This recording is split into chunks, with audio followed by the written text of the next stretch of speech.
This is The Discourse with Dr. Ken.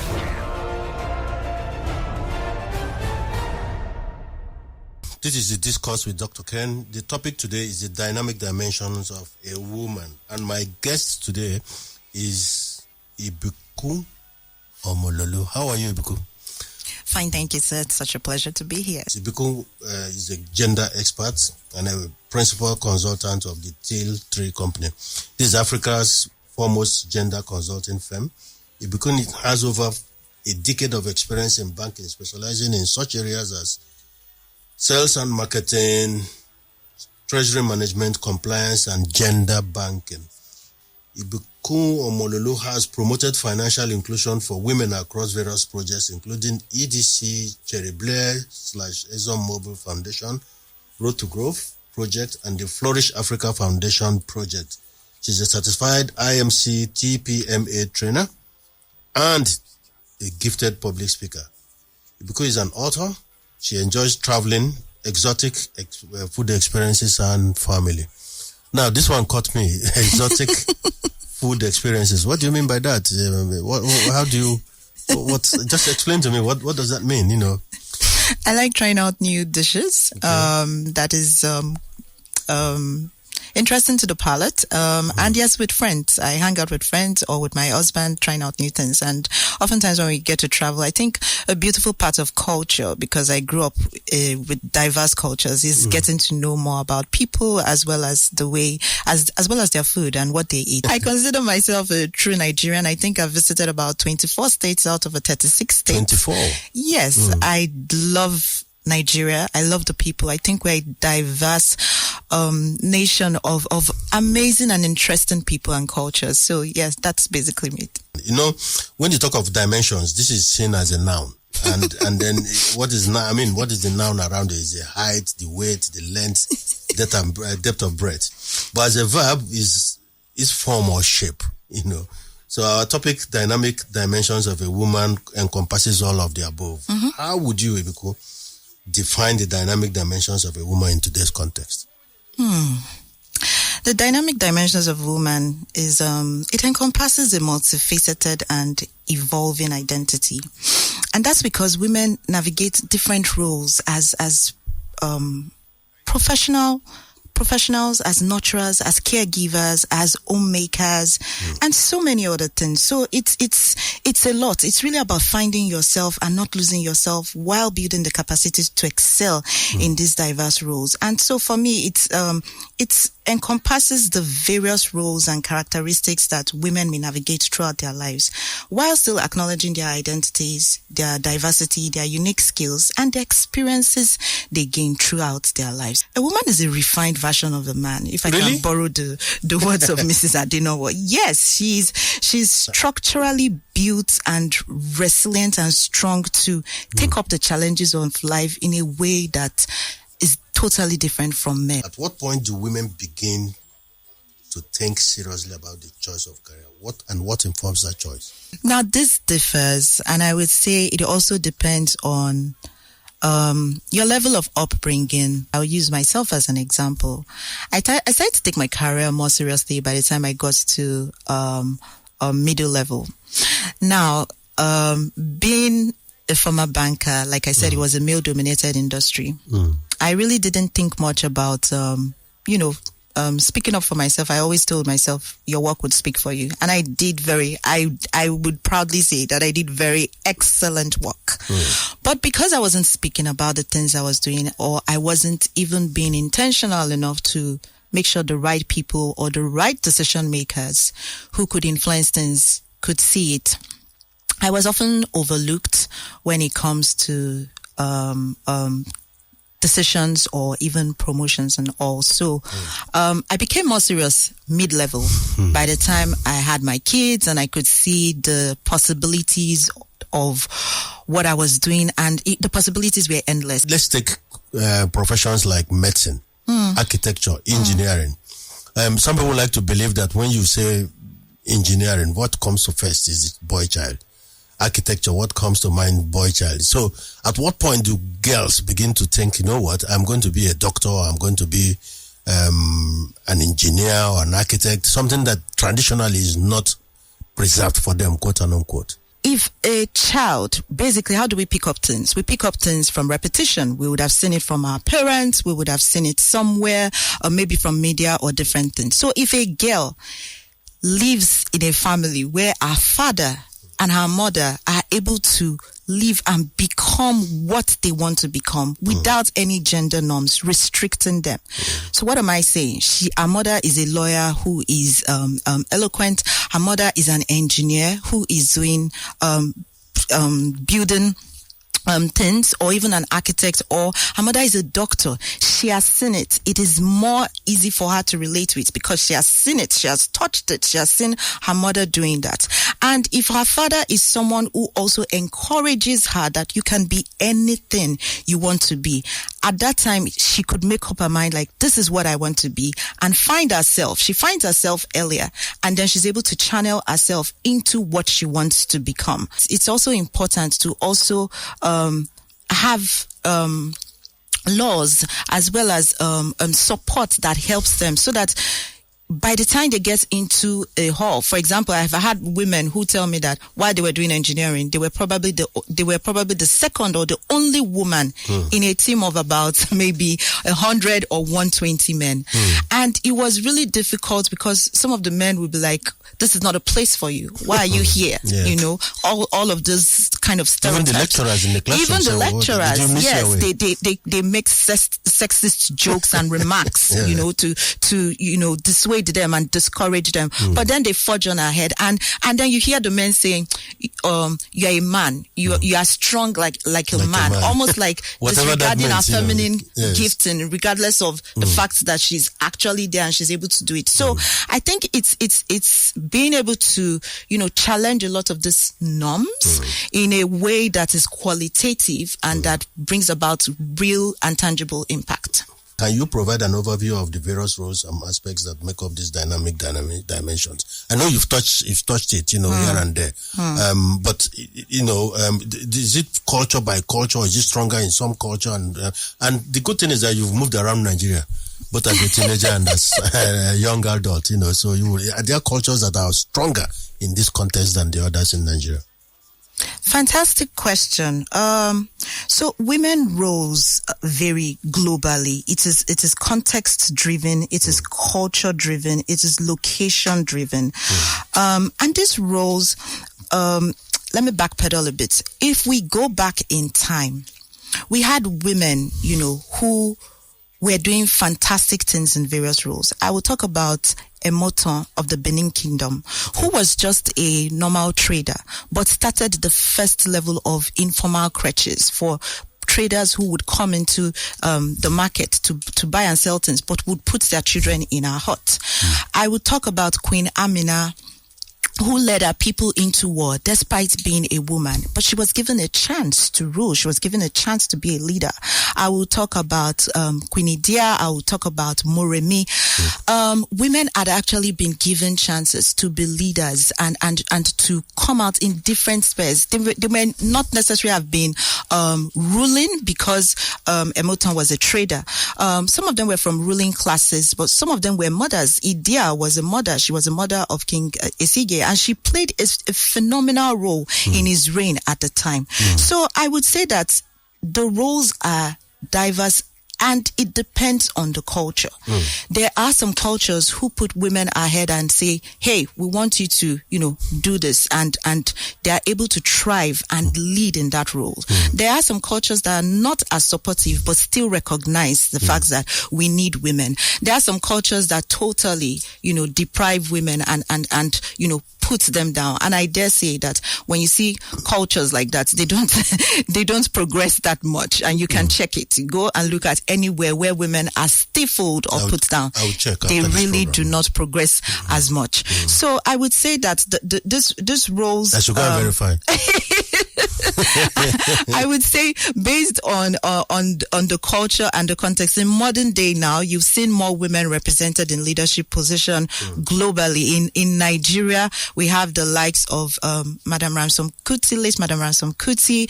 We had so many women that, you know, have done great things. And we have women who have risen in recent times into, you know, leadership and strong positions, doing fantastic things. So cultures changes over time in different places.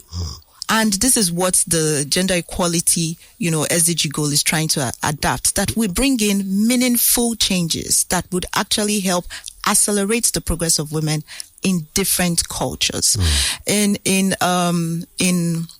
the Yoruba culture, women are still kind of encouraged to reign. At least I know of regents in Ekiti who are ruling and all. And I would say that some other cultures may not be as as liberal, as liberal when we go, you know, maybe towards the north. But then in their own rights, they still recognize that the women still have things to provide and all. So I would say, depending on the culture and how the changes are brought in, such that it makes a tangible impact for all. Well, I'm happy that women are able to navigate all these diverse cultures and expectations while remaining true to themselves. You know, women, many of them, in fact, juggle multiple roles. Oh, yes. How can women effectively balance career, family, and personal aspirations without compromising their well-being?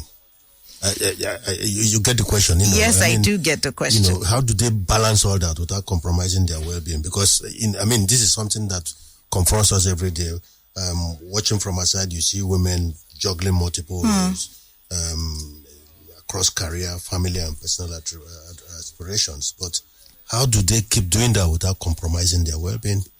I think a great starting point is really having a healthy sense of esteem and value, such that you prioritize yourself by making out time to take care of yourself. And I feel like when you make out time to take care of yourself, it's also about... when you say take care of yourself, what does that mean? Taking care of yourself is kind of like knowing when to put yourself first. Okay. Sometimes you're not able to put yourself first in every situation, but there are other times where you should be able to say, put your foot down and say, at this time, I'm taking some time to rest. I'm taking some time from chasing after the kids. I'm taking some time from cooking. I'm taking some time from this. Okay. But it's also very important to have effective balancing by setting priorities. So, for example, I am a mother. I am a married woman. I put my husband first when I have to put him first. Okay. And he knows that he comes first in a lot of things before the children. And so I prioritize making out time for us to go out together. And it's just us. It's just us to understand what is going on in our lives, talk about things that we might, challenges that we're facing, and all of that. And I also have time for the kids where I put them first at a certain time where they're like, oh, mommy, we want to go watch a movie today, or we want to go and play ball today, or we want to go and swim, and we want you to come. And that is my own way of putting them first. I put myself first in when I decided that, I just want to go and spend some time with my friends, Davida, Amaka, Chidima, Alexandra, the likes. Like, this is what we're going to do today. We're taking ourselves. Definitely. You need your support structure. And more importantly, you need a support structure that helps you. So I have a nanny, I have a driver. But for women who do not have that, your husband is your first support structure. Okay. A man who wants you to succeed and is out for you would definitely be able to help you, would help you in decision making, would help you with household chores, which in some norms is considered, a taboo for men, would help you in basically everything, because you're friends, you are partners, you are not living competitive lives, but you are living coexisting lives where you complement each other and all. So I feel having a good sense of that helps you to know when to prioritize and what to put first per time. Very good. I'm sure the men out there would like to hear that, because that's an attempt at will balancing, isn't it? You've just done there. So how can women therefore harness their leadership potentials and influence in various spheres? Because whilst doing all that, you know the time to prioritize, the time to that, but to become a leader, how do you harness that leadership potential, especially in a girl child? I think, first of all, women should know that even in their roles in the home, they are leaders already. You can't, the way you take care of a child, the way you manage the household income, the way you make sure that everything is balanced, the husband is well settled, the children are well settled, your career is well settled. And even if you don't have a career or it's a business or you're just starting out, the fact that you're able to take some decisions on how the household is put together. It's not an easy thing to run an household, Dr. Ken, making sure that everything is all in place. Okay. That is a key aspect of leadership. But that it becomes easy when you have a support structure. It becomes easier when you have a support structure. Okay. So I feel like women recognizing that even though I am a mother, I am a leader. I am leading in my own right. I am helping my husband. I am supporting him. I am training the children. I am a nurturer. I am instilling skills. I am raising a child. That is a big deal. And I feel a lot of women don't give themselves credit for that. So starting with that, once you're able to start doing that, you build a healthy self-esteem for yourself. And if you have a daughter, she's looking at you. She's learning from you and she's picking up those things from you. Now, these skills are what you take into the boardrooms or the marketplace or whatever it is, because you've learned to deal with people in the house. You've learned to deal with in-laws. You've learned to deal with your husband. You've learned to deal with children. You can easily read body language. So when you're getting into those boardrooms or you're getting into projects and you have to do some things, you can easily tell people's body language. Oh, this guy is not pleased. Oh, something is wrong here. How do I? And all of these are leadership traits and attributes that helps you to make real decisions that affect projects, real decisions that changes the outcomes of what it is you're doing. A great example. When I was in banking and I had to work with a certain team that I had never worked with before, and they had this, what is it? They had this history of not being a great team and they don't function well. But when I got in, the first thing I had to do was to understand them and to look out for their welfare. And before you know it, in the next 1 or 2 months, they were so sold out to me. And I was able to sell the vision of what we were going to achieve in the team for them. And they got to things quickly. And till today, even though I've left the bank, those guys they still reach out to me. Mama, we're still here. We miss you, this and all of that. But I was able to get serious, tangible impact from them, because at that time we had to develop some things in the bank that their skills were really required on to put out. I don't want to go into specific details. I'm trying to be guarded about the words I put out there.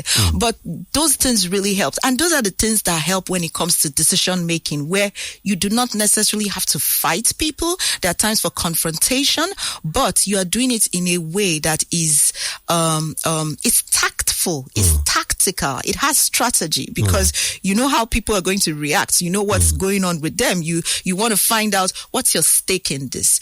You're not happy because this didn't happen. And so those are ways that you can harness your leadership skills. Now, this is aside cultivating, getting a mentor, working around skills development, getting certifications, because we always have to keep refining and improving ourselves. But I think it really starts from understanding that you are a leader and you can still keep building on those leadership skills. Yeah, but talking about the workplace and working with teams, I know that the woman probably needs to do a little bit more just to get the same kind of accolade or appraisal that a man would get. Yes. So how, and this is where that dynamism of a woman comes in. So are there specific strategies a lady or a girl should employ to advance in this career? In their career. Because they're not judged at the same pedestal, is it? At the same platforms. There's different judgment for different circumstances and different gender. Do you agree with me? Does that come to play? Did you experience that during your time working with teams and working in a structured workplace? Not exactly. And I think I would like to change that paradigm, because I think it's also one of the reasons why the men feels the gender equality thing is not favorable to men. I don't think we should get women into leadership positions because they are women. I think we should get women into leadership positions because they are competent and they will get the same outcomes, if not better outcomes than the men. So I wouldn't say we should start using be more biased towards them. I would say that we get objective and qualitative quota systems that we can use to get women into the workplace and in leadership places. What do I mean by that? I'm a new mother. I want to work and I have the ability to work, but I've just, I'm raising a child. I've just had a baby. My body has changed. There's so many things I'm trying to get together. So do workplaces have policies that support me as a new mother to be able to work such that I'm also able to give a good output like my male counterpart? So is there a creche? If there's no creche, is there a flexible workplace or work time that I can, clock in at a certain time and close at a certain time so that I can also take care of my child? Because separation anxiety with a child is real. And these are germane things that we do not sometimes think of. So I feel when you look at those things, and distance varies based on organization, what may be disturbing or challenging to some women varies in one organization to the other. So it has to be organization specific. Yeah. You have to tailor it to what is happening in this organization. How can we help them? In some organization, it might not be flexible workplace policies. Now, let me consolidate on this career question. So how do you balance between the leadership and submission? Between leadership and submission. Why do I ask that? We're in a society where, especially in Africa, where this word submissive is hammered into the head of the girl child early in life. So leadership and submissiveness, if that is hammered already, and you grow up thinking that, listen, at all points, at every instance, I have to be submissive. So how do you I don't know if you get the question. How do you balance between that word leadership and the act itself and being submission? Fantastic question. So I think it's really about, first of all, really what is leadership? I think it's your ability to be able to get optics to lead people such that no one is left behind. And to be able to do that, you also need a level of self-esteem. Now, in raising girls, when you're teaching them to be submissive does not mean you should be docile and uninformed and just take things as it is. It's also a way to get them to question things, to be informed, but at the same time to know when to be humble enough to, calm down on certain things. So a good and helping them to find this really helps them to make a balance between leadership and submission.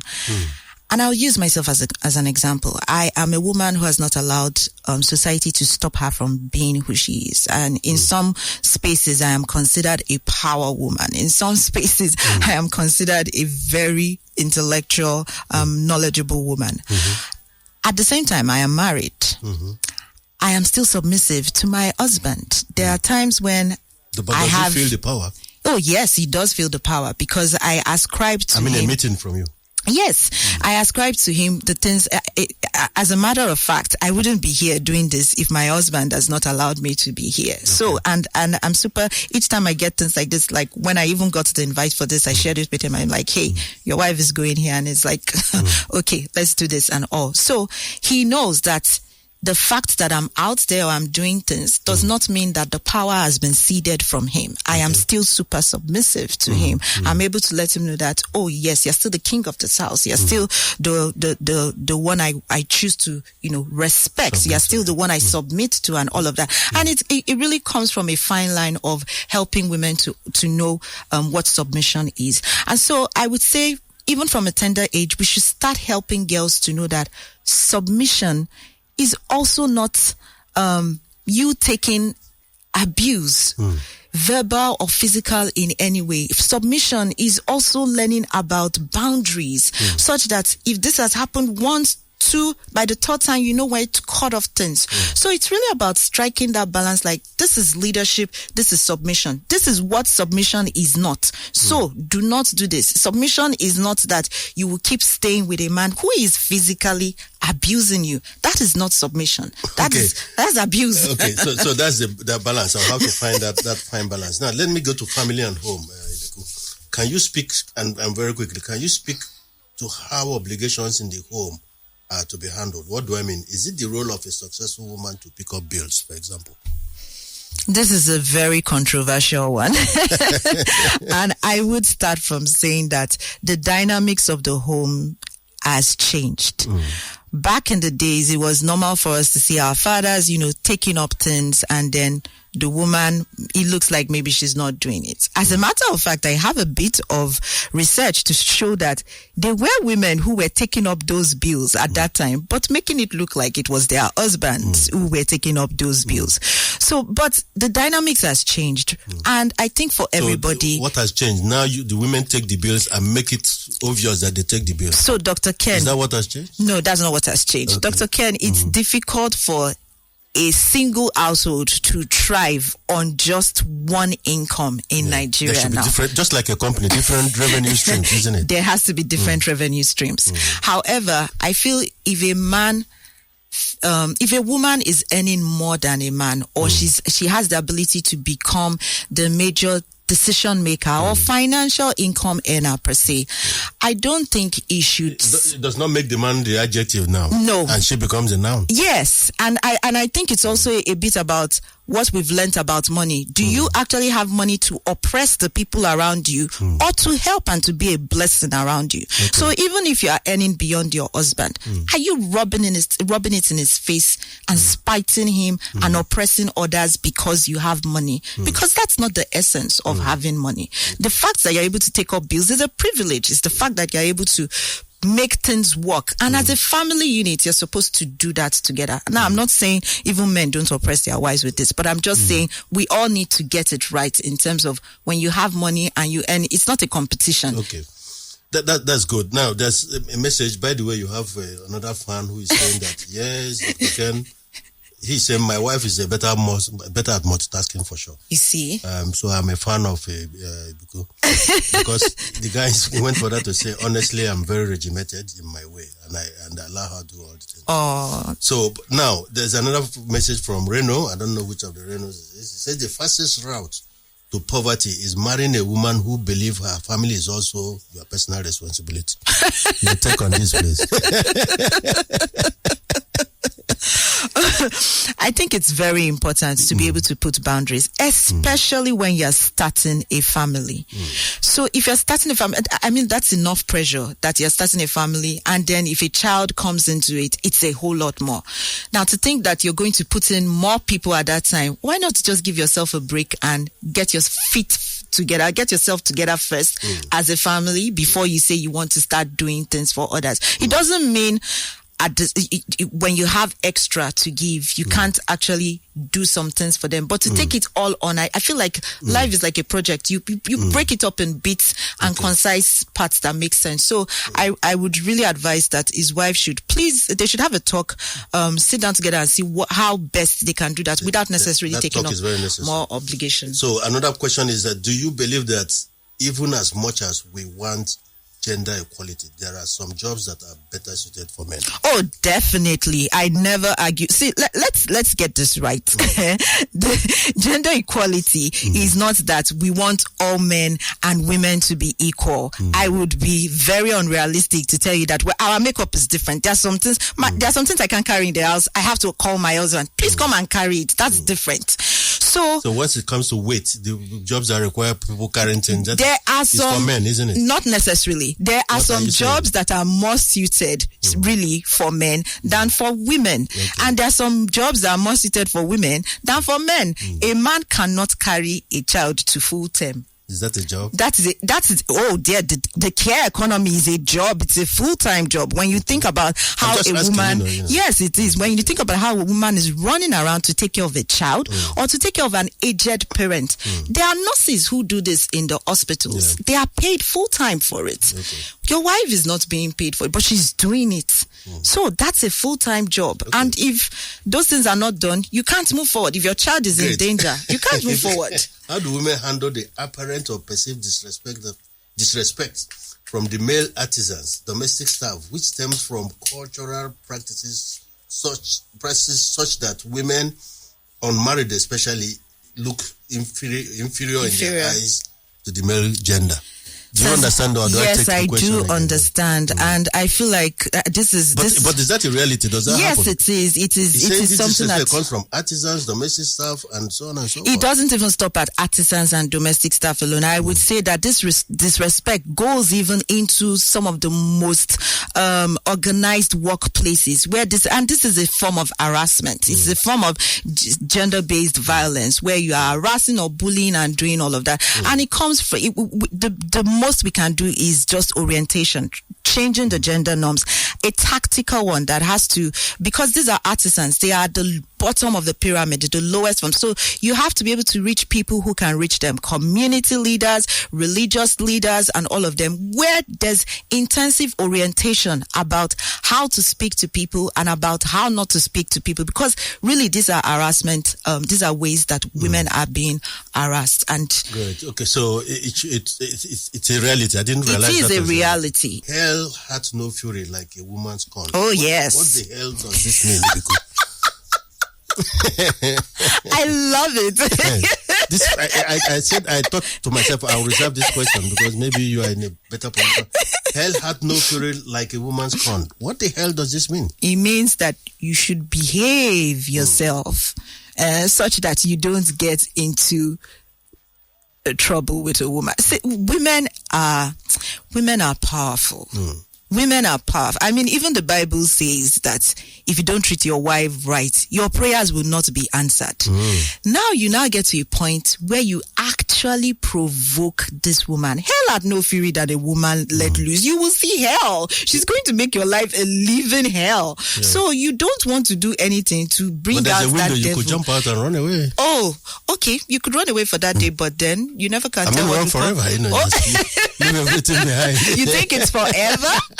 You would be mistaken. You just might see that. If that is the case, because so how do women manage forgiveness and revenge? Capacity to be, things like forgiveness and revenge. I think it's really difficult for women, but also because we are tender-hearted. But Dr. Ken, if you meet some women are some women. Let me not say the word. If they mean you and they want to, they want to. Minority or majority? I can't say. Ibikun, what of endurance? Who is more equipped to endure, man or woman? It's definitely a woman. Really? No, if you think about the childbirth procedure, I don't think any man can do that, where your body expands. It's almost like elastic to that point where you carry that child the full 9 term, and then you have to push out that child from a small hole that also has to expand. Dr. Ken, have you ever witnessed childbirth before? No. You should one day. Maybe your daughter. I'm kind-hearted, but I like to specialize in things that I do best. It's not for the faint-hearted, I must say. But yes, I think women are just really great at enduring. Fantastic program today. We had Ibikun Omololu, and our topic was the dynamics of a woman, and I'm sure she did justice to this. So as we round up, Ibikun, as as a tradition in this program, we normally give our guests the opportunity and privilege to give us an African proverb. You've gone around Nigeria, so I'm very sure you'll give us a fantastic proverb as we round up. And then after that, the music for the week, and we stick with that music and play it on and on for you all throughout the week. Okay, this is not my favorite, but it's the one that readily comes to mind. It's Ohun Toju Arugbori Lojoko Wonu. And that means that how do I even explain it? It's what the elderly have seen, the experience and the foresight, the insight that they've seen that has made it go inside. So this is kind of like telling you to get as much wisdom from the elderly as much as possible. And that's something I truly treasure. Fantastic. You know why I like that proverb? Because even in strategy, we talk about that. they said that experience without innovation is void, but innovation without experience is blind. That's it. So can you give us the music for the week as well? Since I was talking about women, please let's have The Dancing Queen by ABBA. This was one of my dad's favorites. It was nice having you today. Thank you so much, Dr. There's a Ken. lot of requests out here saying that I must drag you back to the station. So I'll pencil you down for 2.02 for next year, early next year. Thank you very much, listeners Thank out you there. so This much. was the Discourse with Dr. Ken, and I'm very sure it was a fantastic episode and you enjoyed it. And that's it on The Discourse with Dr. Ken.